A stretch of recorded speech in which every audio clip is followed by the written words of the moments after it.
Ford एक ऐसी company जिसने दुनिया में पहली बार लोगों को मास प्रोडक्शन टेक्नोलॉजी से परिचित कराया।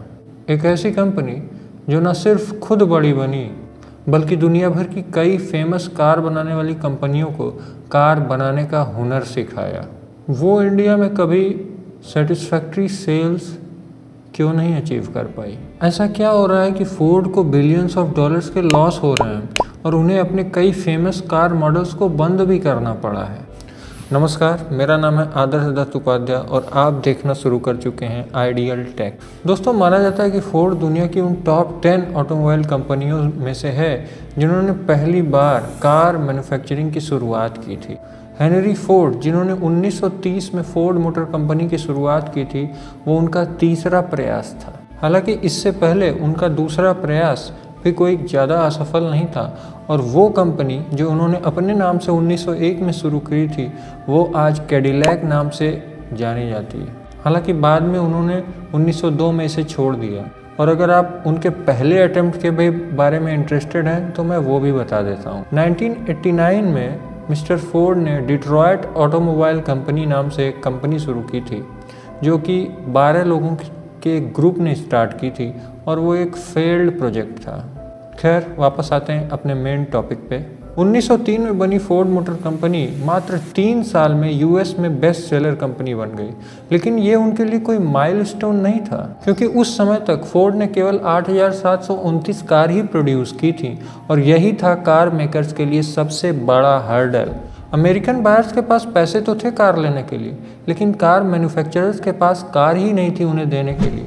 और इसका एक कारण था और वो था मास प्रोडक्शन टेक्नोलॉजी का न होना। कुछ इंजीनियर्स और मैकेनिक मिलकर एक बार में एक कार को स्क्रैच से बनाना शुरू करते थे और उसे कंप्लीट करने के बाद ही दूसरी कार पे काम शुरू कर सकते थे। ये प्रोसेस इम्परफेक्ट तो था ही, साथ ही बहुत ही इनएफिशिएंट भी था और इस टेक्निक ऑफ प्रोडक्शन को कहा जाता है क्राफ्ट प्रोडक्शन। जाहिर है ये काम नहीं कर रहा था और कंपनियों को प्रोडक्शन कैपेसिटी बढ़ाने के लिए कोई नायाब तरीका खोजना था। इसी बीच फोर्ड ने लॉन्च की अपनी one of the most famous car यानी मॉडल टी और इसी के साथ हेनरी फोर्ड ने शुरू किया एक बेहतरीन प्रोडक्शन मॉडल। ये था मास प्रोडक्शन सिस्टम जिसकी बेसिक फंडामेंटल इंटाइटी थी एक असेंबली लाइन जिसपे एक साथ कई सारे टेक्नीशियंस और इंजीनियर्स अलग अलग कारों पे काम कर सकते थे। असेंबली लाइन की शुरुआत हुई 1907-8 के आसपास जब फोर्ड कंपनी में कुछ टेक्नीशियंस और इंजीनियर्स एक बेसिक प्री बिल्ट स्ट्रक्चर के साथ काम करना शुरू करते थे और कुछ ही देर में कई सारे टेक्नीशियंस और इंजीनियर्स के फ्लो के साथ वो कार बन के तैयार हो जाती थी। इसको समझने के लिए आप केवल इतना जान लीजिए कि मॉडल टी के इंट्रोडक्शन से लेकर 1927 तक यानी लगभग 20 सालों में फोर्ड ने 15 million model T car produce की थी। असेंबली लाइन प्रोडक्शन को और इम्प्रूव करते हुए हेनरी फोर्ड ने 1913 में अपने एक प्लांट हाईलैंड में मूविंग कन्वेयर बेल्ट टेक्नोलॉजी का यूज़ किया था। अब कार बनाना काफ़ी इफ़िशियंट और आसान हो गया था। एक मॉडल टी कार बनाने में मात्र 93 मिनट यानी 93 मिनट्स ही लगा करते थे। असेंबली लाइन से जुड़ा एक बहुत ही इंटरेस्टिंग फैक्ट मैं आपको बताना चाहता हूँ दोस्तों। ऐसा नहीं है कि कन्वेयर बेल्ट की टेक्नोलॉजी हेनरी फोर्ड के दिमाग से आई थी, उनका खुद का आइडिया नहीं था ये। एक्चुअली हुआ यह था कि उनके कुछ इंजीनियर्स एक बार एक स्लॉटर हाउस में विजिट करने गए। उन्होंने देखा कि कैसे एनिमल्स को समझ ही गए होंगे आप। खैर, इस पास्ट को अलग रखते हैं और बात करते हैं प्रेजेंट की। दोस्तों, फोर्ड एक अमेरिकन कंपनी है और अमेरिका में कार सेल्स के स्टैटिक्स से बेहतर हमें कोई और डेटा ये नहीं बता सकता कि आज फोर्ड किस दौर से गुजर रहा है। फोर्ड ने यूएस में 1997 में 38,77,458 कार सेल की थी और उस समय यूएस मार्केट में उनका मार्केट शेयर था 25% का। लेकिन वही 2021 आते आते यूएस मार्केट में फोर्ड का मार्केट शेयर घट के केवल 12.5% रह गया और उन्होंने कार सेल की थी केवल 19,05,955। लेकिन ऐसा हुआ क्यों? दोस्तों, आज Ford major reliability issues face कर रही हैं और अब वो पुरानी वाली फोर्ड नहीं है। आज की फोर्ड काफ़ी अनरिलायबल हो चुकी है।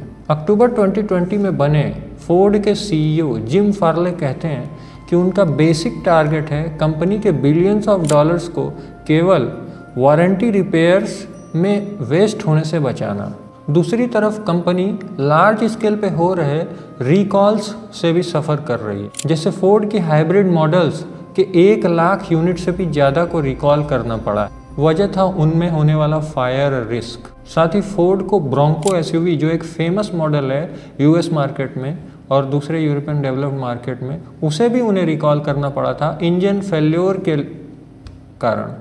लार्ज स्केल पे हो रहे वारंटी रीइंबर्समेंट्स और रिकॉल्स ये बताते हैं कि फोर्ड के साथ आज कहीं ना कहीं रिलायबिलिटी इशूज़ जुड़ चुके हैं। लेकिन इंडिया में ऐसा क्या हुआ कि फोर्ड को एक फ्लॉप कंपनी मान लिया गया और ऑल टुगेदर उन्हें शटर डाउन करके जाना पड़ा?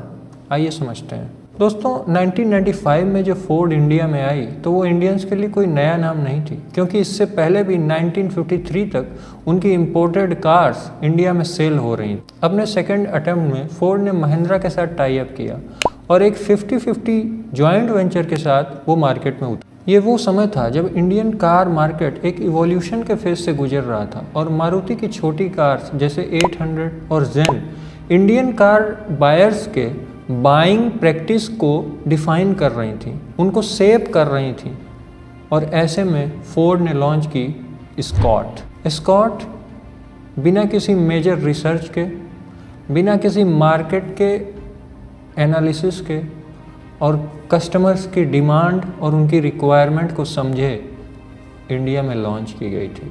वेस्टर्न वर्ल्ड में ये गाड़ी पूरी तरह से फ्लॉप थी, अनरिलायबल थी, अंडर पावर थी और एक इनफेमस मॉडल था। वो कहते हैं ना, first impression is the last impression, और फोर्ड के लिए यही फर्स्ट इम्प्रेशन वही ख़राब हो गया। हालांकि एस्कॉर्ट उस समय एक फीचर रिच कार थी और इसमें AC, power steering, music system और ऐसे बहुत सारे मेजर अच्छे फीचर्स आते थे, लेकिन कस्टमर्स को तो वो सब चाहिए ही नहीं था। उन्हें तो केवल एक रिलायबल कार चाहिए थी जिसमें अच्छा माइलेज मिलता हो, वो सस्ती हो और लंबे समय तक उनका साथ दे। ये सब तो एस्कॉर्ट में था ही नहीं। एस्कॉर्ट के फेल्योर से शायद फोर्ड ने कोई लेसन नहीं लिया और आइकन, मोंडियो, फ्यूजन जैसी कार्स भी लॉन्च करते चले गए। इन सारी गाड़ियों में से कोई भी उन्हें वो रिजल्ट नहीं दे पाया जो शायद उन्हें इंडियन मार्केट में पूरी तरह से इस्टेब्लिश कर पाता। मुझे लगता है फोर्ड की इंडिया में सबसे बड़ी गलती थी इंडियन बायर्स को फॉर ग्रांटेड ले लेना। उन्हें लगा हम एक इस्टेब्लिश्ड यूएस के ब्रांड हैं, इन्हें जो भी देंगे ये ले लेंगे, लेकिन ऐसा था नहीं। क्योंकि फोर्ड के साथ ही लगभग उसी समय 1996 में हुंडई ने भी इंडिया में एंट्री ली थी और उन्होंने लॉन्च की थी सेंट्रो के पीछे काफ़ी रिसर्च था, काफ़ी मार्केट एनालिसिस था और वो कार काफ़ी सक्सेसफुल हुई। उसी ने हुंडई को इस्टेब्लिश किया। लेकिन एस्कॉर्ट के साथ ऐसा कुछ नहीं था। छोटी कार होने का उसका टैग नहीं था, उसका टैग था लग्जरी कार होने का, इसीलिए वो फेल कर गए। फोर्ड को इंडियन मार्केट और इंडियन कंज्यूमर्स को समझते समझते 15 साल लग गए और जब उन्होंने 2010 में अपनी फोर्ड फिगो लॉन्च भी की तो शायद काफ़ी देर हो गई थी। फिगो और उसके बाद आई इको स्पोर्ट, इन दोनों कार्स को इनिशियल सक्सेस तो मिला, लेकिन फोर्ड के इनडिफरेंट एटीट्यूड के कारण इन्हें टाइमली अपडेट्स नहीं मिले, फीचर्स नहीं मिले और धीरे धीरे इनकी सेल्स ड्रॉप होती चली गई।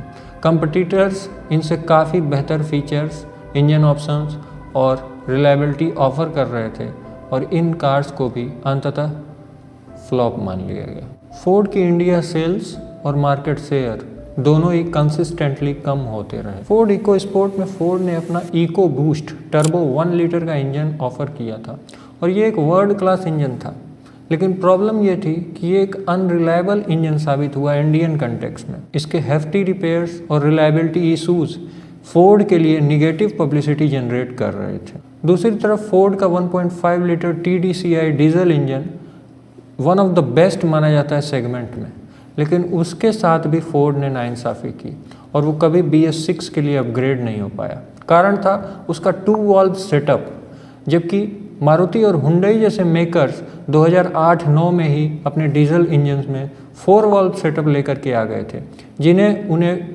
BS6 में अपग्रेड करने के लिए पहले तो BS4 और BS6 में अपग्रेड करने में कोई कठिनाई नहीं होती। हालांकि ये अलग बात है कि मारुति केवल अपनी पेट्रोल कार्स के साथ आगे बढ़ी, क्योंकि उनका मार्केट इतना बड़ा था कि उन्होंने डीजल को ड्रॉप भी कर दिया, फिर भी उसका कोई खास फर्क नहीं पड़ा। लेकिन फोर्ड के लिए तो डीजल ही ज़्यादा सेल्स जनरेट कर रहा था, फिर भी उन्होंने डीजल ड्रॉप किया। डीजल लवर्स को भी फोर्ड की तरफ से निराशा ही मिली और सितंबर 2021 में फोर्ड ने अपना शटर डाउन कर दिया। जाते जाते फोर्ड ने बताया कि उन्हें पिछले 10 साल में इंडिया में $2 बिलियन के लॉस हुए हैं। खैर दोस्तों, आज के इस वीडियो में यहीं तक रखते हैं। मुझे उम्मीद है कि ये वीडियो आपको पसंद आया होगा और आप आइडियल टेक चैनल को सब्सक्राइब करेंगे। मुझे ये भी पता है कि आप एंडेवर, मस्टैंग और फिस्टा जैसी कार्स के बारे में भी इस वीडियो में जिक्र चाहते थे, लेकिन उन कार्स की रेपुटेशन को ध्यान में रखते हुए मैं उनके बारे में एक अलग डेडिकेटेड वीडियो बनाना चाहता हूँ। उसके लिए आपको चैनल सब्सक्राइब करना पड़ेगा और मुझे सपोर्ट करना पड़ेगा। ये मेरा दूसरा या तीसरा वीडियो है। मैं चाहूँगा कि आप चैनल को सपोर्ट करें, ना केवल ऑटोमोबाइल्स, हर तरह की टेक्निकल फील्ड से मैं वीडियोस बनाऊंगा। आपका सपोर्ट चाहिए। Thank you very much.